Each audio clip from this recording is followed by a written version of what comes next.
Hi, you are tuned in to AWANI Review with me, Cynthia Ng. Today we will be discussing a topic that affects us all, retirement. Now, unfortunately, the majority of Malaysians cannot afford to retire. According to the estimates from the Employees Provident Fund, EPF, only 4% of Malaysians are financially ready to retire. And Bank Negara also warns that the retirement savings of the average Malaysian will dry up 19 years before their passing. So joining me today to discuss more about this is Dr. Joseph Cherian, a practice professor of finance at the Asia School of Business, and he has written and researched extensively on this topic. So really, it's a pleasure to have you here on the show. Thank you, Cynthia. Well, I want to start with addressing the severity of the Malaysia's retirement crisis. Why is it that so many Malaysians find it hard to retire? Well, retirement is a matter of savings, and you've got to start early on. And if you've not saved enough, or if you have dug into your retirement pot, it will be insufficient for retirement. There's always this illusion of money thing where you think, oh, I've got this pocket of money in here, but actually for it to last a lifetime, post-retirement, it can whittle away very quickly. And especially if you have inflation, that can take money, erode the purchasing power of your money very quickly as well. So let me back up a bit and say that we have actually a very good retirement system. The Social Security Savings Scheme, which is the EPF, is actually a very good system. It's a defined contribution plan, and it's one of the better ones in the world. So we should be proud of that. But there are issues, and we can cover that along the way. So just going back to what you said earlier, so the private sector is covered by EPF, or rather 47% of the labor or the workforce. And then you have the public sector, which is covered, the public pension system, which is under the defined benefit system. Could you walk us through perhaps some of the trends that we are seeing right now in Malaysia that are putting strain on both of these systems? Okay, so we have to segregate the two systems. One is a defined contribution, as you pointed out, and that means we own the accounts. We save, our employer or whoever else will do a matching, and basically that stays in your account. So you own it. So there's no such concept of underfunding. But what the problem is, as you pointed out, the savings rate is very low at the point of retirement. You said only 4%, if I'm not mistaken. That's according to the EPF. According to the EPF, 4% have sufficient savings. I've seen statistics from the Ministry of Finance which said that more than close to 50% of EPF members have savings less than $10,000, 55 years and below. Now that number was actually 37% pre-pandemic. So this number I gave you of 50%, about 47, 48%, came post-pandemic, and this was a number they got from September 2023. So you can see the amount of affordability has gone up.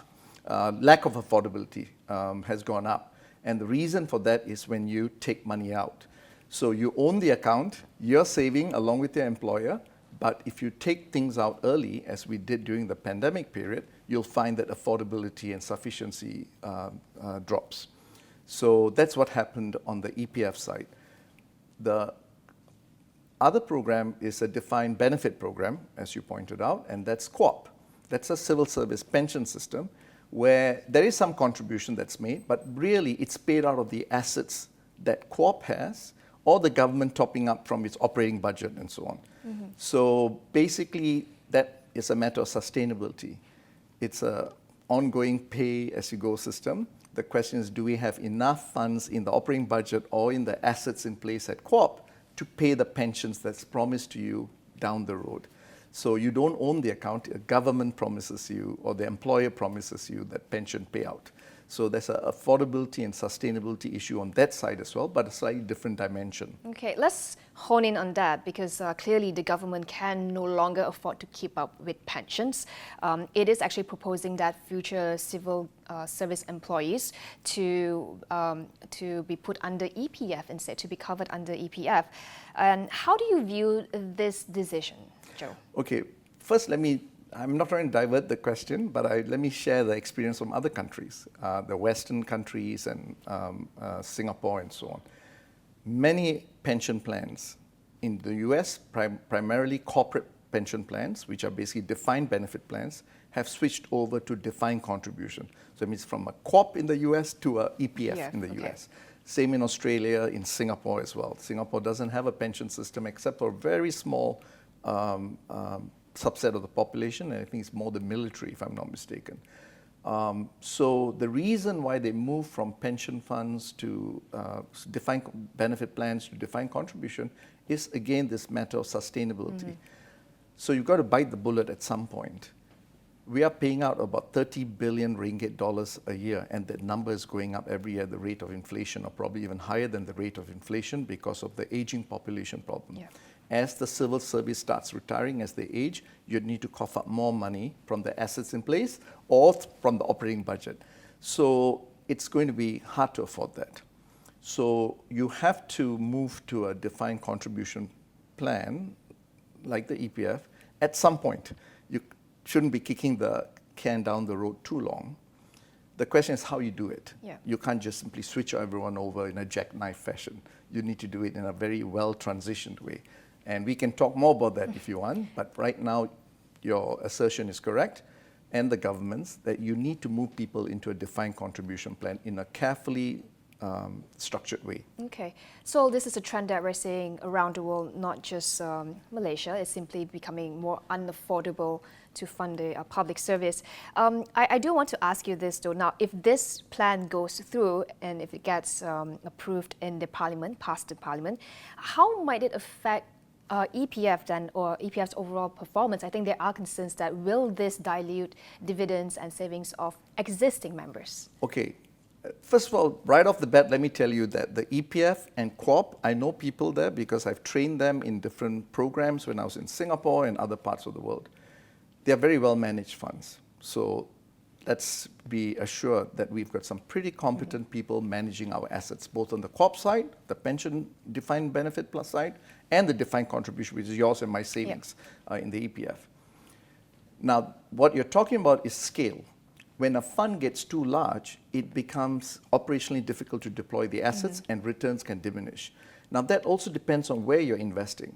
If you're investing globally, as EPF and co-op does, although more and more of those assets are coming back to Malaysia, it's not so much a problem if you're doing it globally because the markets are deep enough to absorb it. So let me say that I'm not so worried about the scale problem. It's whether it's a good system. And I think moving it from the defined benefit to a EPF system, I have no issues with that. I'm not worried about performance because if, say, the market can't absorb it locally, as you know, the government said we have to bring more of those assets home because of various financial reasons and macroeconomic reasons. But if all of it comes back, it can be a problem. It can flood or inundate the market and affect performance. So what's a better alternative then? If it's I do sense that there might be a bit too much of reliance on EPF. As you mentioned, you know, if this goes through, we have public service pension funds under EPF as well. It's going to be a super fund, large super fund. Like, how was the impact then? I think that's fine. I have no problems with that. But again, as I say, you have to transition it properly. You can't just jackknife the system and say everyone's going to go into this EPF system. Will EPF have a performance issue problem? I'm not worried about that either. It all depends on their asset allocation. They can, the people are smart enough to figure out how to come up with the asset allocation that doesn't affect performance. So I'm not worried about the size issue. It's not really that big. It's $1.23 trillion or something of that scale, 1.23 million ringgit. The Japanese pension fund, the largest in the world, is at 1.8 trillion US dollars, and they're managing fine. So basically, I'm not worried about the size. It's not as big as we think it is. It's smaller than the Singapore pension fund, which is called CPF. So that's not my concern.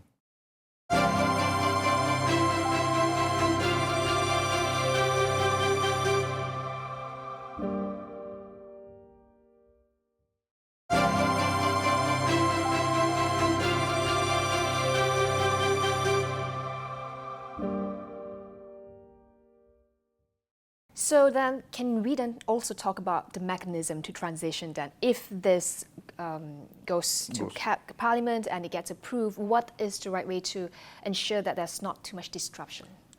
Very good question. So we have the experience of other countries and other pension plans which went through the transition. So you can't move everyone lock, stock and barrel. The lowest hanging fruit is those entering into the system can be moved first. They said no more defined that's the benefit. plan. Yeah, you have to go through the EPF. But those who are already in the system, you have to be fair because they've already contributed. I think the way co-op works, the civil services, you contribute some amount and the government contributes another amount, some other amount. You can't just tell them, sorry, you're all going into EPF. But even if they do it, they have to do it carefully because the ones who are about to retire, who have accumulated the most pension benefits, it's unfair to tell them now you're going to get X dollars when you were getting 3X dollars. So you have to calculate. There's people called actuaries who will calculate the sort of transfer cash value, the equivalent transfer cash value of what your accrued benefits would have been versus what it would have been if you put it in an EPF system. So they got to do the math and figure out how much do you should you have in your accrued system and then do the transition. But they got to do it carefully by cohort. The older ones, the ones who are about to retire, should get the most of the benefits. The ones who are earlier on will get a bit more of a haircut. Okay. The reason is because they've got a longer runway to grow their assets in the EPF system. Considering that this planned system will not affect existing civil servants, then I imagine that it will not lead to immediate cost reduction on the government. So do you think that this move is a bit too late? That's a good point, but it's never too late. When it comes to retirement, it's never too late to save or to not pay out.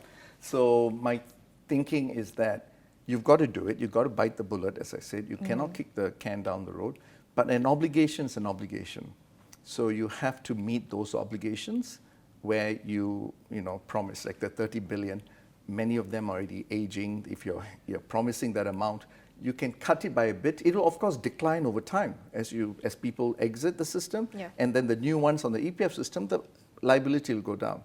So let me just give you an example. I did a back of the envelope calculation based on a 30 billion ringgit liability stream paid out every year, growing, let's say, at inflation. Let's assume it grows at the rate of inflation because it should actually grow at the rate of the aging population, right? People entering into the pensions, entering into the retirement system.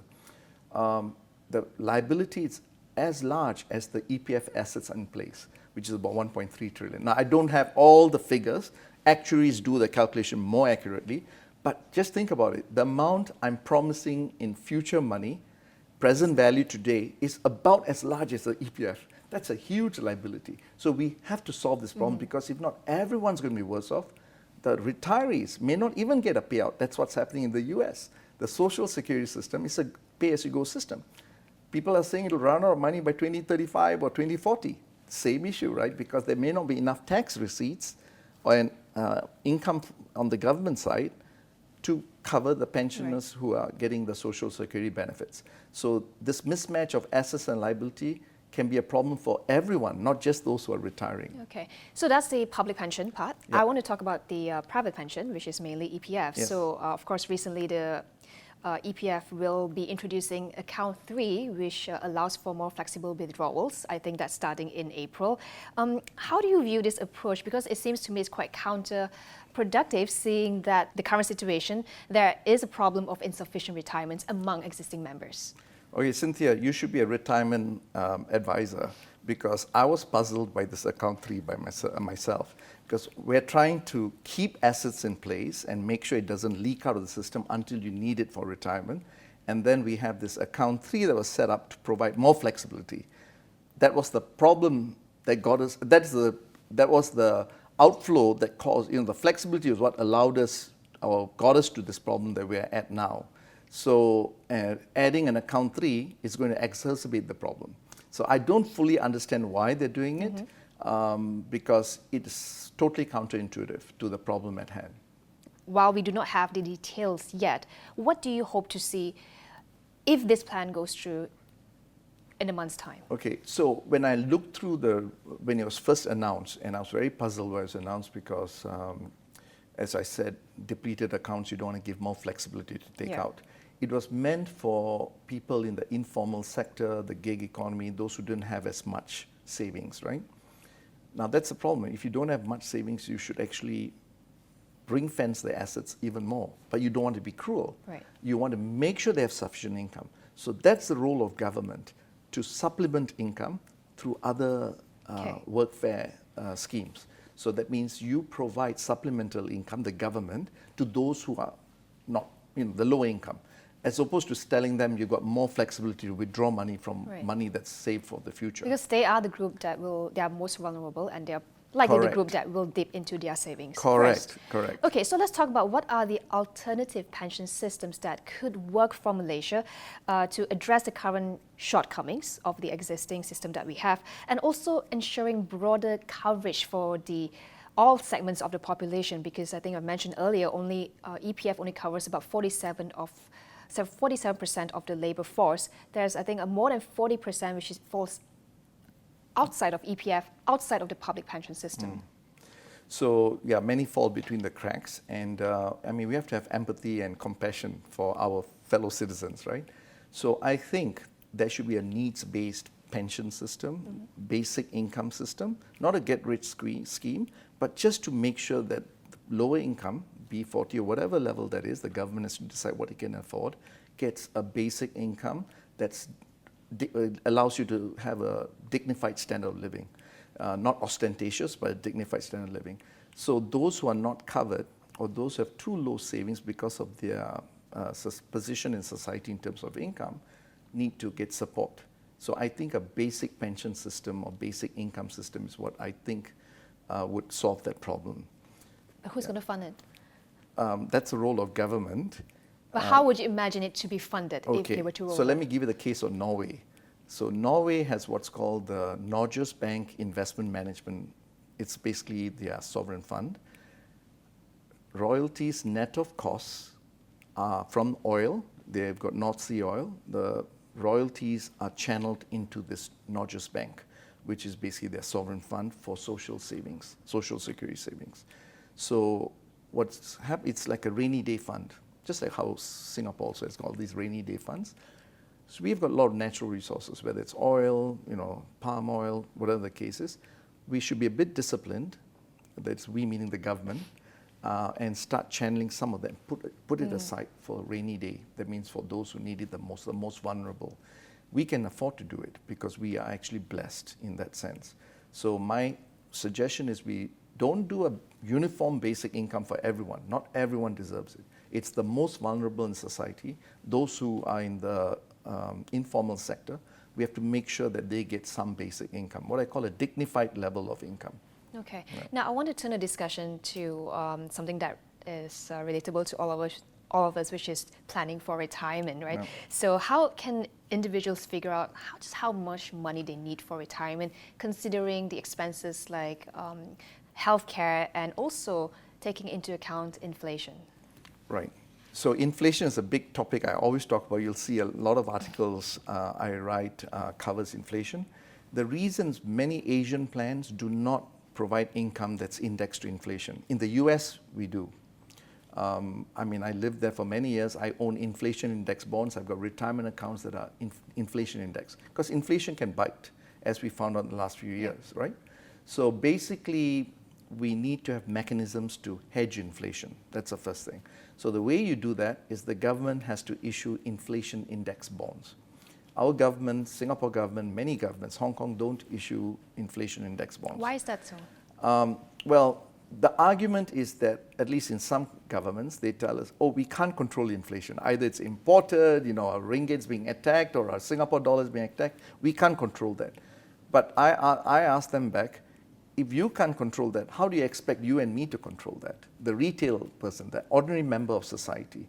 So it's the job of government to provide the inflation indexing mechanism. So you issue inflation index bonds, just like the MGS, the Sukuk Islamic bonds and so on. You issue inflation index bonds. And I've said, this is not picking on any government. I've suggested this to many Asian governments. And then let the financial institutions provide you with inflation index products, whether it's annuities and so on. Even EPF. They can buy those inflation index bonds and then provide you with an inflation index annuity. Let's assume if the EPF starts providing you with that benefit. Now, so that's the first thing about inflation. Okay, so being financially literate is important, but it's no panacea because financial literacy takes a few degrees up to some, even if you have a PhD, sometimes you find out I'm not well equipped. So what we need is a group of what's called financial advisors who are regulated as fiduciaries, who can give you advice without being biased or subjected to institutional pressures. That means it's not the banks and asset managers that are pushing products to you, but what's most suited for your needs and your goals. So those are called fiduciary financial advisors. Usually they're regulated by the Securities Commission or the SEC in America. Here it's called the SE. In Singapore it's the MAS. So basically they're held to a much higher standard. You can trust them. You're your trusted advisors, and they're not pushing products but looking out for your overall well-being. And they will basically tell you how should you invest your assets given your goals and your income level and so on. So that's one way to do it. I mean, don't try to read books or use ChatGPT. You could to come up with the asset allocation. But the fact is, go to trained professionals who are well-intentioned. But I think the problem here is that the average Malaysian do not have access to professional advice, the ones that you have just mentioned. Right. So the ones who go to get professional advice are the ones who can afford to do that. Yes. Because they have a bit more nest egg to get advice on. Again, as I said, the lower income should be taken care of by the the basic income, needs-based, not universal, needs-based income. So they don't even need to worry about how their assets are invested, right, because the government will provide that income. All they need to do is work hard and provide for their kids, and and the rest will fall into place. So I was referring to people who actually have enough assets to invest, and there are many Malaysians who come up and say, "How do I invest?" It also depends on your risk aversion, right? If you're very risk averse, you want to stay with safe bonds and safer assets. But if you're risk taking, you want to be in stocks and bonds. But each person is different. You can't have a one size fit all. That's why one size fit all is solution. That's why I say you need to have an advisor to guide you. You make the decision finally, but he advises or she advises you in that direction.